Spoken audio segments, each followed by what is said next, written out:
Welcome once again to Washington and Me. I'm your host, George Blaze. So much going on. Every day it's changing. We're doing our best to provide up-to-date information, reporting on what's happening. But who knows, by the time this thing airs, everything could be changed. But someone who's been really reporting and paying attention to what's going on, our weekly columnist with the Seattle Times, Naomi Ishisaka, is with us. Naomi, good to see you. Thanks. Good to be here. Well, it's been several weeks of some interesting times, to say the least, in Seattle. Tell me a little bit about what you've been experiencing over the last few weeks of reporting here. Yeah, it's been an incredible few weeks, as you said. I think we've seen some protest movements here that, as I wrote in a column a couple weeks ago, I really haven't seen anything like it in my lifetime. We've seen more people on the street protesting on a sustained, consistent basis than what a lot of elders have said they haven't seen since the late 60s.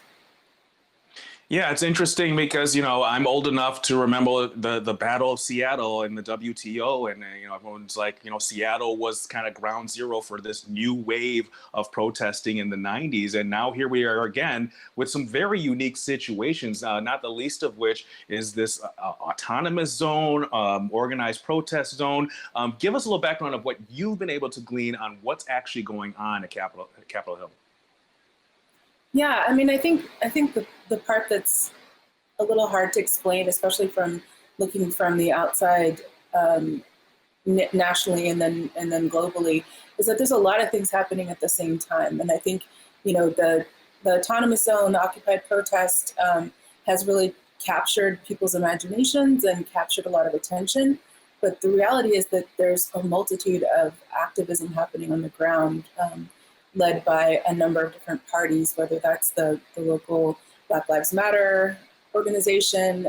There's an organization called King County Unity Now, Equity Now, that's been operating for a really long time. So I think the media is sort of reducing it down, and that the national media is definitely reducing it down to what's happening on Capitol Hill.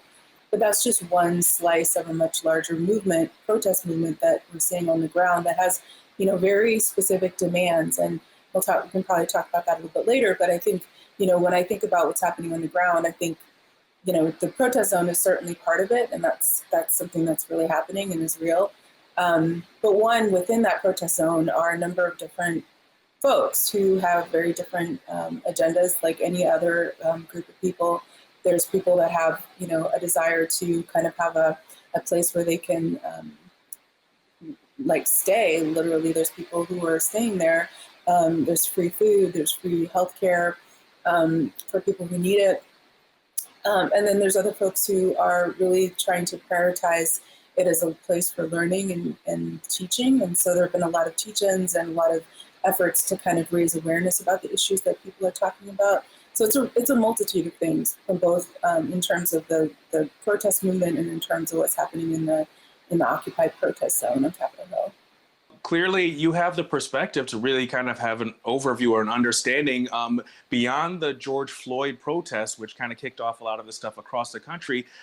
This goes deeper than that, particularly when we're talking about Seattle. How did we get to this point? How far back do we have to look?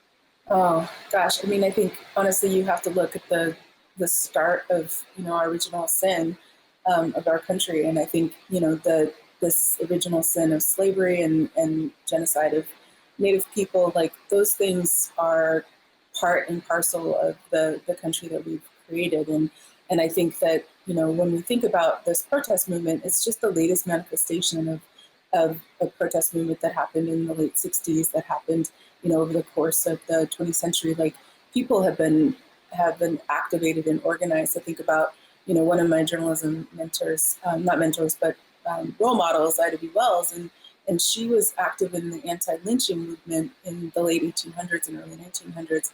So this has been going on for a really long time. And, when you look back and you see some of the demands that people are asking for now, I went back and I looked at the Black Panthers 10-point program, and a lot of the same things people are asking for now are the same things that they were asking for then. And also that, NAACP was asking for in the early 1900s. So, a lot of these things are not new. And I think that's part of kind of what we're seeing, is that this has been a tipping point of of something that's been going on for decades, if not centuries, in this country. Certainly one of the catalysts to the current situation that we see ourselves in has to be the pressure from the tech boom of the last 10, 15 years and how the economic disparities have really come to bear, particularly in the Seattle-Tacoma region. Talk to me a little bit about that, because that's an ongoing conversation as well.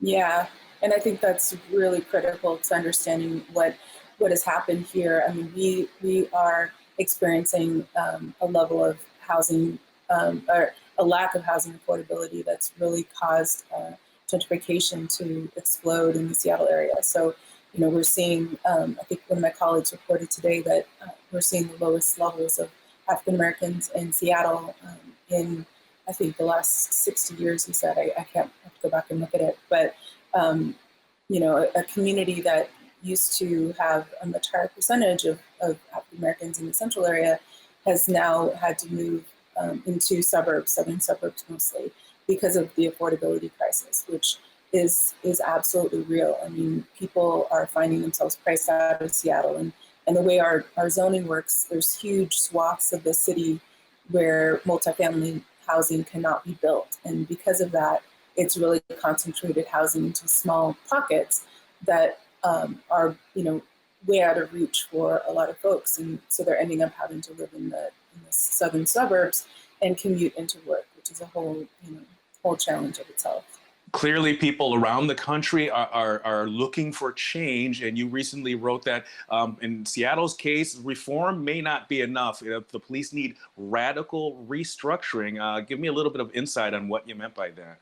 Yeah, I mean, it's been funny to see over the last couple of weeks. Like, it used to be that talking about defunding or dismantling police would just be an incredibly, radical or fringe idea, and it's really not that anymore. And I think when you start talking about the details, when people say defunding the police, people, I think, react in a kind of sense of, well, that means you're going to get rid of police, or that's going to means that you're going to undermine public safety. And I think what it really means, and when you dig into it a little bit more, what it really means is that, we're not going to use police as sort of the Swiss Army knife of all social services, right? We're not going to use them as the social workers, as the mental health specialists, as the housing specialists. All those things are important and needed, but the police are not the only entity that can provide that support. And I think in the past, we've kind of just, pushed money onto the police to solve the problems. And the reality is that we actually need much more in-depth, complex, comprehensive solutions. Like you mentioned with housing, if you lack stable housing, as many do in Seattle, the likelihood that you're going to be in police involved, or if you have a mental health issue or behavioral health issue, the likelihood you're going to be police involved increases, right? And is that really helping the underlying problem that we're trying to address? I would say it's not. And so when we talk about defunding, I think it's really easy to say, we're trying to just take things away. But I think what people are really advocating for is adding things back in that we might have abandoned, right? So like I explained in my column this week, like if we, for example, were to pull resources out of the police department, but put it into a crisis response team that was actually tied to places where people could get help for mental health care that they needed, that's not losing, that's actually adding. And that's actually adding something that wouldn't get people caught up in a criminal justice system where they actually don't belong there. They need other help. It's, using the police as sort of the one-stop shop for every problem has not worked and is not working. And when people are discussing issues of defunding the police seems to be the term that people are throwing around. What that actually means is different things to different people. The idea of restructuring and kind of reallocating funds to solve the root causes of what's going on, as opposed to on the back end, seems to be what the most people can agree on. But when we find ourselves in a situation now, we have several city blocks that are kind of fenced off and gated off. What is it, from just your honest reporting, what's going on in the autonomous zone / organized protest zone right now? Yeah, I mean, like I said, there's a lot of different things. When I was there over the weekend, there was a community garden that was being created to grow food.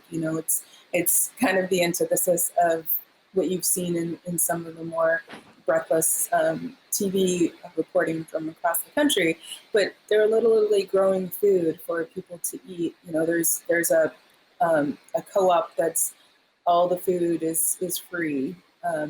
There's tons and tons of water and things that people can drink if they're thirsty. There's Band-Aids and medical supplies if you need them.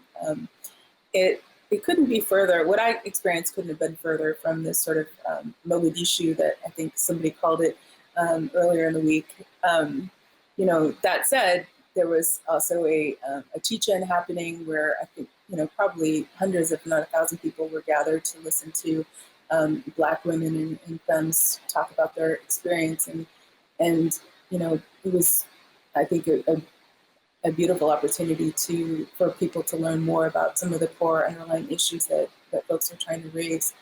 But I think one of the things that's getting lost when we talk about, Chaz or CHOP, I think is that, a lot of the groups that have been putting on these protests, and we had one in Seattle led by the Black Lives Matter group that estimates had, their estimate was that there were 60,000 people who participated, and I believe it.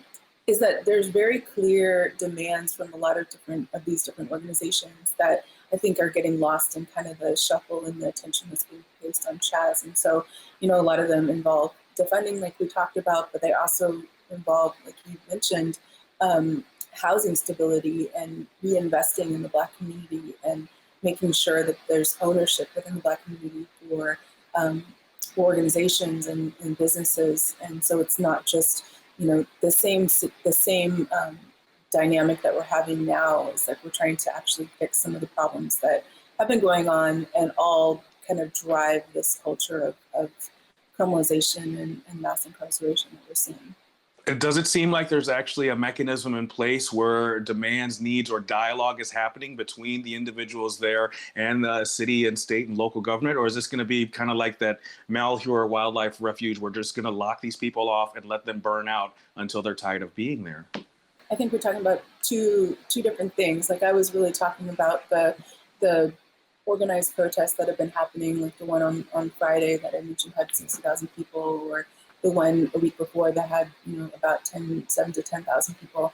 And these are huge protests, and they all come with demands that are being discussed with elected officials, are being pushed from the grassroots up. And I think it's really important that people go back and they look and not just focus on what's going on in the Occupy protest, but really think about what did those 60,000 people on Friday gathered to ask for, right? Because they actually had very clear demands and very clear asks that are being heard because there was such a massive outpouring of support for it. And so, just like in other cities, we have 3 of our city council members who have joined the protesters' desire for defunding the police by 50%. And then there's other city council members who are also supportive of it at different levels. But, that's a huge shift over just a few weeks. And I think it's important to note that, that kind of, those messages are being heard.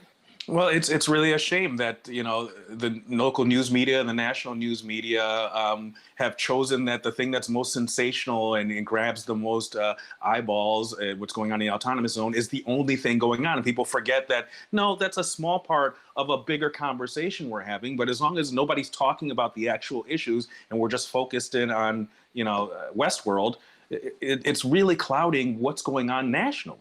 That's right, and I think I'm not sure how many of us here are actually seeing some of the coverage that has been out there, but it's pretty shocking, when you see these headlines of chaos reigning and fires burning, and then you're walking around Capitol Hill and it doesn't look anything like that. People are literally tilling soil, which is probably the least dramatic thing you could be doing. But I think that it's a little bit, it's a more maybe enticing story to have that kind of drama versus kind of the slog of, changes in our different levels of government or some of the policy changes that are a little bit less just sexy to pay attention to. In your analysis, I mean, what are some of the things, certainly, legislation coming from the grassroots, the actual grassroots, people from, people on the streets, leading the discussions that lead to legislation as opposed to just having history happen to them. Probably the most important development that could come out of this. What do you see moving forward, the positive things that must come out of this situation? Yeah, well, I'm not a policymaker, but I would say that, people who are focused on just one part of the ecosystem, I think are starting to pull back and realize this is a much deeper problem. Like when I interviewed folks for my story this week, one of the things a lot of people emphasize, and I think makes a lot of sense, is that we have to look at the root causes that are creating the conditions where, the way they described it is there's things that we know have a protective effect on crime, right? When there is ample housing, when people have jobs, when the economy is serving the needs of all people and not just the, folks who have a lot of money from who work in tech and drive Teslas. Like if it's working for everyone, it actually works for everyone. And so I think one of the myths that we've sort of we just can't divorce those larger those larger issues, whether it's housing or jobs, from the need for this kind of reform. Like you can't have one without the other, and that's also education and in the school to prison pipeline, which is one of the specific demands for the Black Lives Matter Seattle King County group. They're very specific about these things because they know that all these different elements work together to create the conditions that people are protesting now. And underlying all this, of course, is still an ongoing health crisis. I mean, Washington State was one of the first bellwethers for what the rest of the country was about to experience early on in this, and we're not out of the woods yet. That's absolutely right. And as we know, and I wrote about this a couple weeks ago, as we know, like African Americans and Latinos are experiencing a much higher rate of infection in the case of Latinos and death as in the case of African Americans. And the stakes couldn't be higher in terms of creating the conditions, whether it's healthcare, whether it's housing, providing the kind of resources and support in order to make communities healthy and thrive.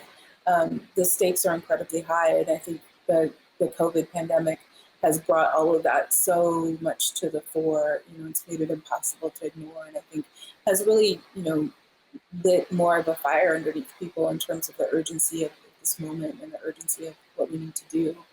We've certainly seen in many parts of the country actual concrete reform moving forward. Particularly the state of Colorado has just passed a sweeping police reform bill, accountability bill, which has some great things in there that I think can be a model for the rest of the country. Are there any things you're seeing or you're hearing legislatively or from government at all in response to what's been going on that may be a positive sign for the future? I mean, I think there's things here and there. I was actually surprised when I started digging into what was happening in Minneapolis because there was so much media around the city council pledging to dismantle the police department.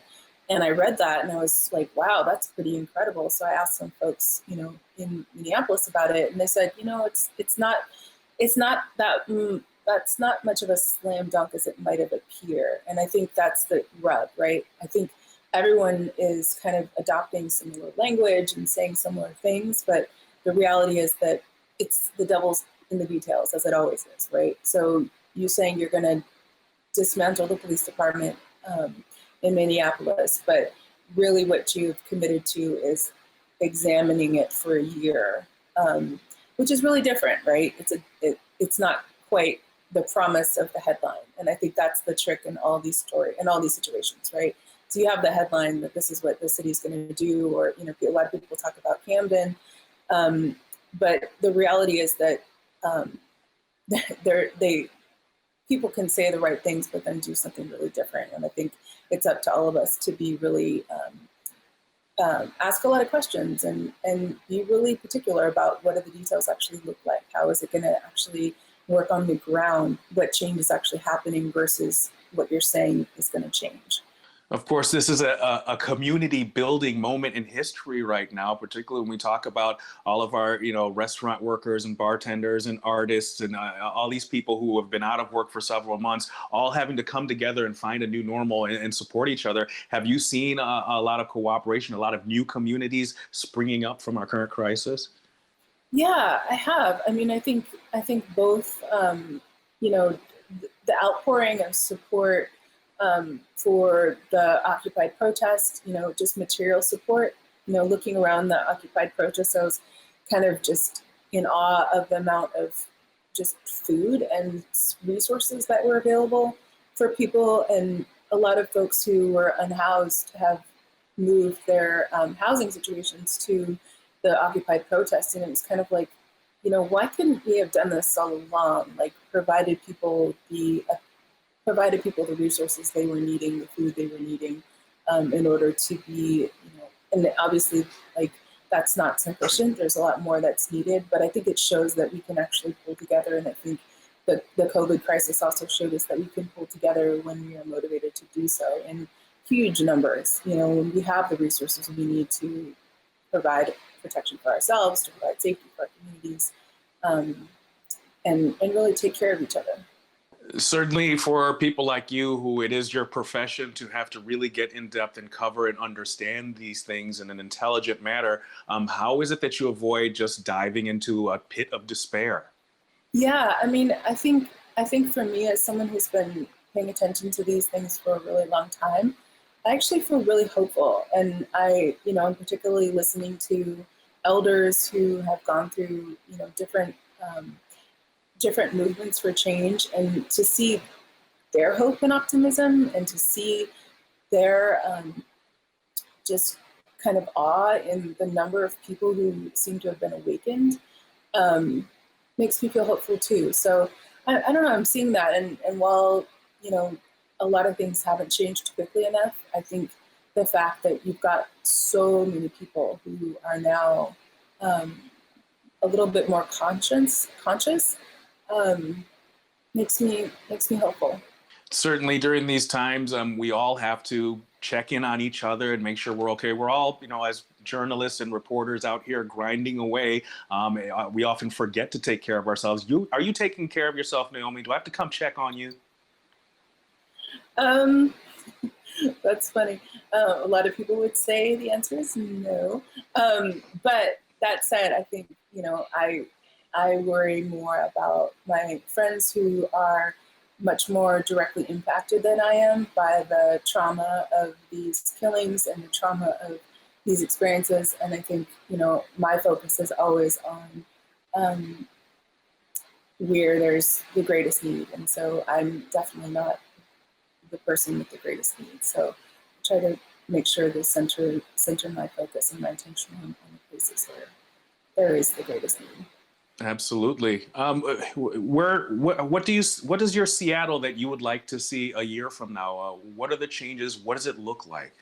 Yeah, I mean, there's so many things, but I think one, I would like to see us really invest in the kind of remedies that a lot of the different grassroots organizations are seeking, which is to really stop the bleeding within communities of color, particularly African American communities in Seattle, that are getting pushed out of the city, and really try to put that, stem the tide of that, which is creating a tremendous amount of harm in our community. And then, there's so many other things. Like, I would like to see us not use the police as the first responder for everything. I think there's better ways to provide the care that people need. We have mental health needs, we have substance abuse needs, we have all kinds of needs that are not well suited to the kind of policing response that we've been doing up to this point. So I think we can rethink a lot of those things. And I would like us a year from now to, hopefully have been putting those ideas on the table and not being afraid to do things differently, and not being afraid to think about things differently, and really think that there's a different way we could approach it. We're all hoping for that. I mean, it's really, like I said, it's really tough to you struggle to be objective, whatever that means, and to try and tell the facts and give the stories. But I'm personally involved. I feel it. I feel for the people out there, for those of them who are on the front lines out there, whether they're in the autonomous zone or marching every day, who may watch this interview. What are some words of encouragement to let them know we have their back? I guess I would just say, like, there's a lot of attention being placed on the conflicts, or people don't agree with this thing or that thing, or what's the unified message. There's a lot of consternation about that. And I think, like in any movement, there's going to be lots of different opinions, lots of different voices. And I think instead of this sort of natural inclination to kind of condense all that down to one person or one leader, I think we should learn to be a little bit more comfortable with the fact that there's going to be a multitude of voices. And just like everything we do, we should listen to the different voices and what they're saying, and then evaluate which ones make the most sense and figure out how best to go forward. But I think it would be a mistake to try to say, this is the one message, and, feel some sort of discomfort with having a plurality of voices having their message heard. Well, Naomi, thank you so much. Thank you for your ongoing work, your honesty. It shows through the writing, and clearly from this interview here, I mean, your heart is in it.